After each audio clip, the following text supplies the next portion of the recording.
गांव के एक छोटे से मंदिर में रामलाल नाम का एक भक्त रहता था। वह गरीब था, लेकिन उसका हृदय भगवान की भक्ति से भरा हुआ था। प्रतिदिन सुबह शाम वह मंदिर में आकर भगवान की पूजा करता और भजन गाता। उसकी भक्ति में इतनी श्रद्धा थी कि मंदिर के पुजारी भी उसे सम्मान देते थे। एक दिन गांव में एक बड़ा संत आया। लोग उनकी सेवा में जुट गए और तरह तरह के पकवान लेकर पहुंचे। रामलाल के पास कुछ भी नहीं था, लेकिन उसका मन भगवान की सेवा करने को व्याकुल था।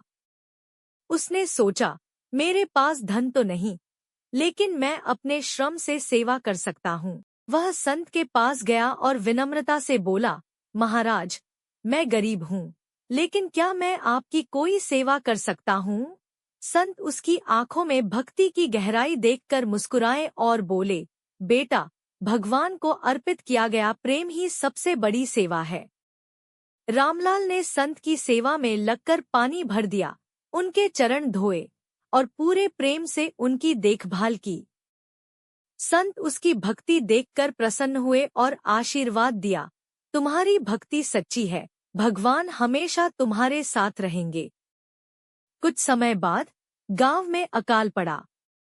लोग भूखे प्यासे रहने लगे, लेकिन रामलाल के घर में चमत्कारिक रूप से अन्न और जल कभी खत्म नहीं हुआ। गांव के लोग यह देखकर चकित थे। संत ने सबको समझाया, यह भगवान की कृपा है, जो सच्चे भक्त को कभी कष्ट में नहीं रहने देती। यह सुनकर गांव के लोग भी समझ गए कि सच्ची भक्ति का अर्थ केवल पूजा पाठ नहीं, बल्कि सच्चे मन से प्रेम और सेवा करना भी है। उसी दिन से गांव के लोग भी प्रेम और भक्ति के मार्ग पर चलने लगे। शिक्षा: भगवान सिर्फ धन, दौलत और चढ़ावे से नहीं, बल्कि सच्चे हृदय से की गई भक्ति और सेवा से प्रसन्न होते हैं।